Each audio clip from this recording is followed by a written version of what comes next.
Merci Laurence d'intervenir ce matin. On a déjà eu l'occasion hier voilà, de participer à cet atelier sur la méditation et aujourd'hui ce sera surfer sur la vague pour traverser le stress. Vous avez du coup le chat à votre disposition pour nous poser des questions tout au long de l'atelier. On y reviendra sur la fin. Écoutez, je vais vous laisser Laurence commencer.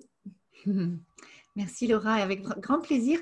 Je suis ravie de vous retrouver, peut-être pour ceux qui étaient peut-être là hier après-midi, ou simplement de vous rencontrer pour cette parenthèse qu'on va partager. C'est un petit quart d'heure, c'est pas grand-chose, mais ça peut être un temps extrêmement précieux dans votre matinée, juste pour faire une pause, prendre un peu de recul sur les choses qui viennent à vous. Et on a choisi un titre avec Laura qui est assez symbolique, Surfer sur la vague pour traverser le stress. Probablement, il y en a qui ont compris l'allusion. Donc moi, j'enseigne, c'est un grand mot enseigner, mais voilà, je partage des outils issus de la pleine conscience. Et je suis coach de dirigeants dans le cœur de mon activité. Et je suis très inspirée par ce qu'a développé Jon Kabat-Zinn, ce médecin américain qui a précisément introduit les outils de la pleine conscience dans la vie de beaucoup de gens, plutôt dans un contexte thérapeutique au départ, et de plus en plus dans un contexte professionnel. Et sa phrase fétiche, c'est « On ne peut pas arrêter les vagues, mais on peut apprendre à surfer ». Et vous voyez l'allusion, les vagues, c'est tout ce qui nous déferle dessus dans la journée, toutes les petites choses qui viennent nous contrarier, tous les accidents de la vie qui viennent nous mettre à terre. Et il y a vraiment cette idée que voilà, on n'a pas d'autre choix que de faire avec. On peut essayer de se battre, ça prend beaucoup d'énergie. On peut aussi essayer de composer avec ce qui est là, d'y faire face, de traverser l'adversité et pas seulement de la contourner. C'est vraiment cette philosophie-là, c'est regarder la vague en face. D'ailleurs, vous savez, si vous avez déjà observé des dauphins, les dauphins, ils plongent à l'intérieur de la vague pour utiliser l'énergie de la vague et prendre leur élan pour en sortir par le haut, en fait. C'est vraiment cette philosophie-là que je vous propose de partager. Alors, on va pratiquer, ce sera beaucoup plus simple que de parler comme je suis en train de le faire. Je vous invite à vous installer confortablement là où vous êtes. Vous êtes peut-être sur une chaise, sur un fauteuil. Moi, je vais fermer les yeux pour vous guider et puis je vais utiliser un petit appareil symbolique, un objet. Ce sont des cymbales de méditation. Je vais sonner au début pour qu'on puisse chacun plonger dans notre espace et je ressonnerai à la fin pour vous inviter à revenir à la surface. Comme ça, si vous avez fermé les yeux, vous pouvez suivre votre chemin tranquillement et le son des cymbales vous ramènera.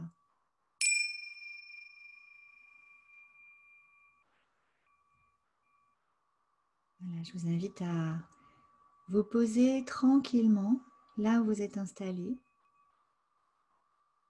Prendre le temps de vous poser, de vous déposer sur le support qui vous accueille, la chaise, le coussin, le fauteuil. Et cette idée de s'accorder une pause, c'est dans tous les sens du terme, PAU ou PO. On fait un break. Puis on peut prendre un moment pour se rendre disponible à tout ce qui est là pour nous. C'est à la fois la manière dont vous vous sentez assis ou assise, le contact avec le support, contact du sol sous vos pieds peut-être, si vous avez les pieds à plat. Peut-être qu'il y a des sons autour de vous aussi. C'est intéressant d'observer. Voilà, on n'est pas forcément dans le silence et il y a de la place pour tout ce qui est là. Il y a des petits sons, il y a des gros sons qui parfois nous dérangent. On va faire avec tout ça. Peut-être le ronron de votre ordinateur, le son d'une ventilation, une conversation peut-être qui est à côté. Se rendre disponible aussi à la température de l'air, comment je me sens en contact avec l'environnement, là même les yeux fermés. Voilà, on peut sentir qu'on est vivant dans cet environnement particulier qu'est le nôtre, c'est comme ça. Tout n'est pas satisfaisant, mais c'est ni bien ni mal. C'est comme ça ce matin à 11h05.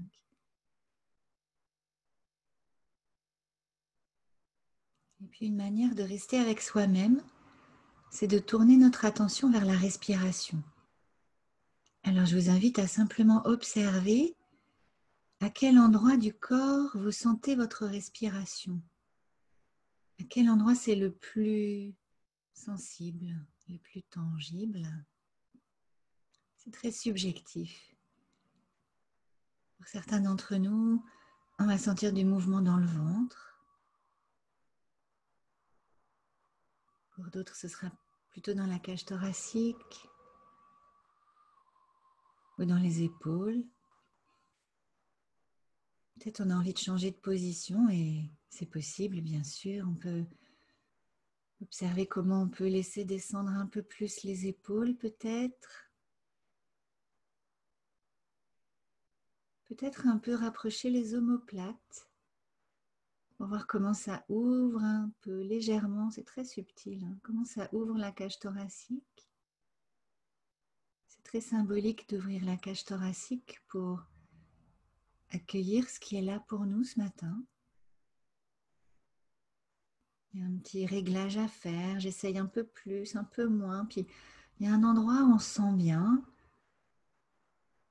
Et on sent peut-être la respiration un peu plus finement encore.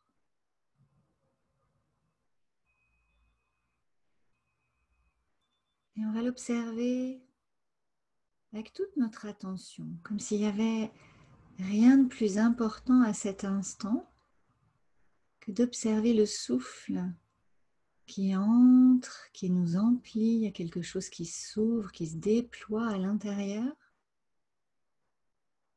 Et ensuite observer comment à l'expiration, quelque chose redescend. Dans le corps, il y a des lieux du corps qui descendent à l'expire. Et puis à l'inspire, à nouveau, laisser les choses s'emplir, s'ouvrir. Et laisser la détente arriver à l'expire. Comme si on se laissait glisser sur un toboggan, une chose confortable, quelque chose de moelleux. Puis on arrive tout en bas. Et là, on peut reprendre son élan pour inspirer à nouveau. Et puis, une fois qu'on est tout en haut, laisser le corps nous donner le signal que c'est le bon moment pour lâcher, laisser couler et descendre. Et simplement observer chacun comment on peut suivre cette alternance. Si on est visuel, c'est comme un dessin qu'on pourrait suivre. Si on est auditif, peut-être que vous entendez votre souffle qui suit ce mouvement-là. Et si on est plus kinesthésique, sensible aux sensations, on a vraiment cette sensation de tension à l'inspire et de détente à l'expire.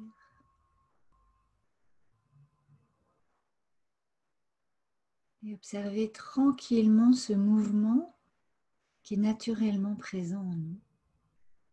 On n'a rien à changer. Le mouvement est comme il est parfait en lui-même en fait. C'est très reposant de se dire qu'on n'a rien à changer pour que ce soit mieux. Il n'y a pas de comparaison, on respire comme on respire.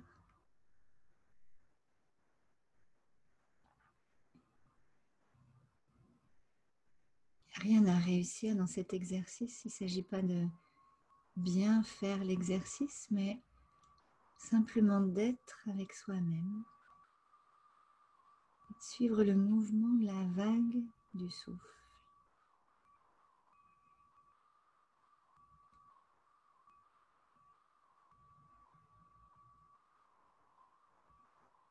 Et de suivre le mouvement comme il se présente. Parfois on s'imagine que ça devrait être autrement. On fait de son mieux, mais voilà, on a l'impression qu'on n'est pas exactement dans l'exercice. Mais en fait, le simple fait d'être attentif à soi, ça fait qu'on est complètement dans l'exercice. Et on peut aussi observer comment on peut faire preuve d'un peu de bienveillance, de douceur à notre égard. Reconnaître qu'on fait de son mieux et c'est déjà ça. Et continuez d'observer la respiration.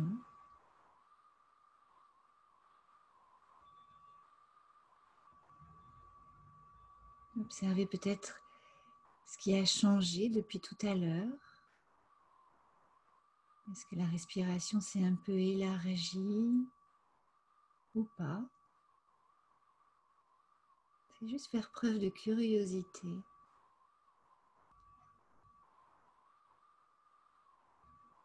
La respiration, c'est quelque chose qui peut être très captivant parce qu'à chaque inspire, c'est une nouvelle aventure, comme une nouvelle vague, une nouvelle chance qu'on expérimente.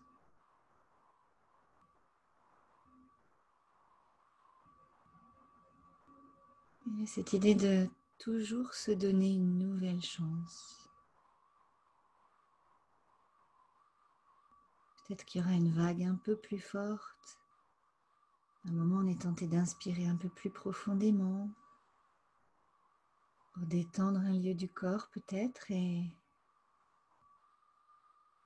voilà, chaque respiration, chaque pas est une nouvelle chance.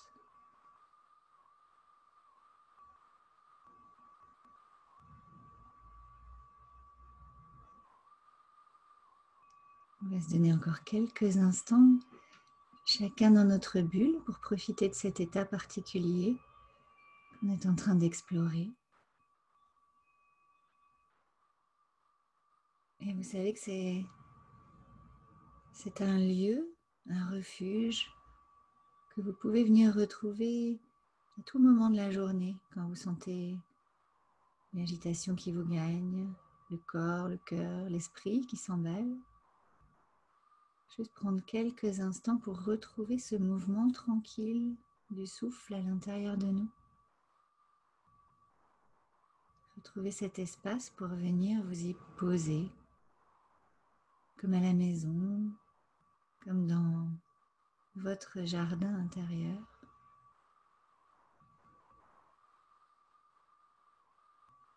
Puis on pourra tranquillement se préparer à revenir. On peut prendre une respiration un peu plus ample, un peu plus profonde. Bougez un peu les épaules peut-être et quand vous vous sentirez prêt, tranquillement rouvrir les yeux et revenir.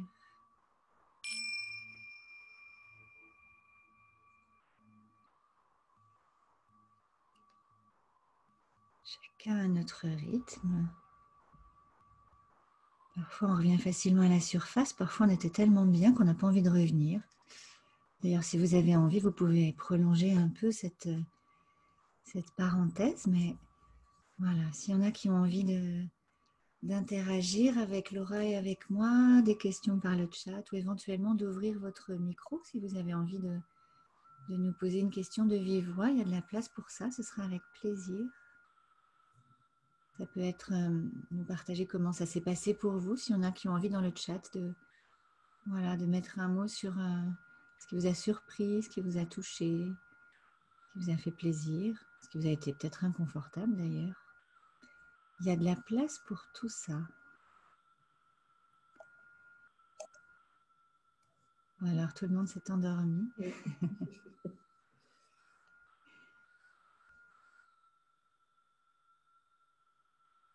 Est-ce qu'il y en a pour qui? Ah, je vois quelqu'un qui dit super, pour se remettre à la méditation. Quelle fréquence recommandez-vous? Alors, vous voyez là, en gros, je vous ai guidé 10 minutes, c'est une petite fenêtre. Déjà en 10 minutes, vous pouvez sentir qu'il se passe quelque chose. 10 minutes chaque jour, c'est super. Si vous arrivez à instaurer ça, par exemple, en début de journée, on démarre la journée très différemment. Ou à un moment dans la journée, vous sentez que vous avez une petite fenêtre, ça s'y prête. L'idée, c'est pas de méditer longtemps, c'est de méditer souvent, enfin, régulièrement. Voilà. Donc, une petite fenêtre le matin, c'est pas mal. Une petite fenêtre le soir, histoire de fermer les tiroirs avant de rentrer à la maison, avant d'aller se coucher. Voilà, c'est plutôt quelque chose de cet ordre-là. Un petit peu chaque jour, c'est super en termes de fréquence. Je ne sais pas si je réponds à votre question. Attendez, je regarde parce que je lis. Commentaire. Agréable Le global, mais un peu de mal à chasser les idées parasites. Alors, c'est intéressant, le mot est vraiment exact, hein, ça vient nous déranger, c'est parasite, et ça fait tellement partie du fonctionnement normal de notre cerveau. En fait, l'idée, c'est de les accueillir pour les laisser filer. En fait, plus on les chasse, plus elles ont des chances d'être virulentes et de revenir, en fait. C'est un peu comme quand vous résistez à une émotion. Vous ne voulez pas vous mettre en colère, vous résistez, puis alors quand ça sort, ça explose. Ou bien vous êtes au cinéma, vous ne voudriez pas pleurer, puis au moment où ça sort, ça déborde, quoi. Les idées parasites, c'est un peu pareil. Ça fait partie du fonctionnement de notre cerveau. On a parlé de ça hier sur l'atelier, sur le webinaire, on dit que notre cerveau a du mal à rester plus de 8 secondes sur une seule chose sans se disperser, sans être envahi par une idée parasite. Donc elles sont là, par définition. Et quand on médite, on pourrait dire qu'on les apprivoise. Voilà, on leur fait une place et du coup, elles vont être plus discrètes. C'est un petit peu ça l'idée. Je ne sais pas si ça répond à votre question, Emmanuel, enfin à votre remarque en fait. Alors, je me suis connectée à 11h15 puisque c'est l'heure du rendez-vous dont j'ai tout raté. Oui, Lalou, mais je pense qu'il y aura un replay. Oui, de toute façon, c'est prévu. Voilà, il y aura un replay. Je suis désolée parce qu'effectivement, la frustration, c'est contrariant. Si vous aviez envie de pratiquer quand même, parce que là, vous vous êtes dit, je voudrais pratiquer, dans l'invitation que vous a envoyée Laura, vous avez l'adresse de mon site internet, Consonance & Co. Sur le site, il y a des méditations guidées à télécharger. Il y a des 10 minutes, 15 minutes, 20 minutes. Si ça peut être un substitut, n'hésitez pas. Ça vous permet de pratiquer un peu ce matin quand même. Et puis, il y aura le replay qui sera accessible bientôt. Alors, je vois un autre commentaire. Est-ce le moyen d'éviter de travailler en apnée? Alors, c'est intéressant parce que l'apnée, souvent, on l'applique à la respiration, en fait. Hein. Et parfois, on sent que dans la manière dont on est dans notre travail, on est dans un espèce d'état un peu hypnotique. Là, on est sur un truc, on ne se rend même plus compte qu'on n'a pas vu que l'heure est déjà passée, c'est l'heure de s'arrêter. C'est une espèce d'apnée intellectuelle, mentale. Et le fait de se reconnecter à la respiration, même quelques secondes, hein, moins des 10 minutes qu'on a faites, ça nous sort de cette fameuse apnée. Le mot est vraiment approprié. Il y a un exercice quand on travaille la méditation qui s'appelle l'exercice de la banane. C'est les singes qui attrapent des bananes. Ben, nous, on est pareil. Parfois, de manière instinctive, on va se lancer dans un truc. On a fini une série à la télé, puis on dit, allez, encore une. On n'a pas le temps de se demander. On est comme dans une espèce d'apnée mentale qui nous pousse à continuer. Et se reconnecter à la respiration, ça permet de se donner le choix. Est-ce que j'y vais ou est-ce que j'y vais pas? Est-ce que j'arrête mon travail, je finirai plus tard? Ou est-ce que je le finis? Parce que là, ce sera fait, je serai satisfait. C'est vraiment cette idée d'apnée, en fait. Alors, l'autre commentaire, c'est « Je suis bien sur surfer sur la vague ». Et oui. Alors, surfer sur la vague des pensées, c'était un petit peu ça, Lalou. Hein, c'est ce que j'expliquais au début. C'est vraiment cette idée que quand les pensées nous submergent, on ne peut pas empêcher les pensées de nous submerger, mais on peut apprendre à surfer sur les pensées. Et c'est cette fameuse phrase de John Kabat-Zinn qui disait « On ne peut pas arrêter les vagues, mais on peut surfer sur la vague ». Donc vous êtes bien au bon endroit, vous êtes bien sur surfer sur la vague. On vous donnera de toute façon le replay sera disponible dans la semaine prochaine. Le replay sera disponible bientôt. Est-ce qu'il y a d'autres questions que vous avez envie de nous poser ou des choses que vous avez envie de partager?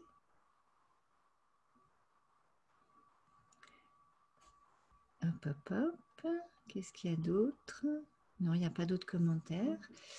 Donc, comme le disait Laura, il y aura le replay qui sera accessible. Si vous avez envie de creuser, vous pouvez aller sur mon site internet où il y a des petites fenêtres de pratique que vous pouvez télécharger. Et puis, si vous aviez envie de pratiquer, d'installer ça de manière plus régulière dans votre quotidien, moi, je propose régulièrement des programmes en ligne.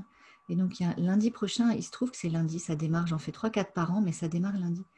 Un programme MBSR, donc c'est réduction du stress par la pleine conscience, qui démarre tous les lundis soirs en ligne. Donc ça, vous pouvez trouver l'info ou sinon en passant par Laura. Enfin, voilà, n'hésitez pas.